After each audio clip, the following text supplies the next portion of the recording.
So I want to tell you a leadership lesson that I learned from my grandson, Banyan. He's the oldest grandson. So this was his first birthday that really stood out to me. He was 3 years old.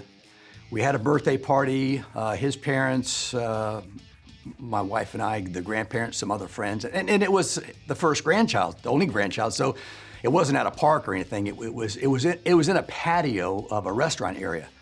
And it was interesting because there wasn't a lot of kids' toys there. So the parents were having a great time. But the little 3-year-old, Banyan, he drifted off to the side where there was that bean toss game. And so over there, the bean toss game, there was a white 5-gallon bucket. And he started taking gravel, little pieces of gray gravel that was landscape, and he started putting in the bucket, and every time he had his little hand, the bucket with all the rocks, little noises, And I don't know exactly where he got that from. I think he got it because when he was over at our house, he would always want to help. He's a helper. And if Gangi, grandma, is out in the yard, he wants to help her, and she's got buckets of stuff. And if I'm out in the yard, he wants to help. So he's always looking to be helpful. And I think that was what it was. But here he was, little 3-year-old. He's putting rocks in this bucket. And I'm watching him. And as I'm watching him, some of the other kids, his cousins and some other kids come over, and they start looking at what he's doing, and then they start putting rocks in the bucket. And then pretty soon, some of the older grandkids, right, they're like 6 to 8, they start thinking about different ways to do that. So they take the lid of the 5-gallon bucket, put little rocks in it, and then fill up. And pretty soon what happened was the bucket was filled. And all these little kids were standing around this full bucket. And I turned to my wife and I said, "Do you see that over there?" And she said, "Isn't that cute?" And I said, "That's leadership."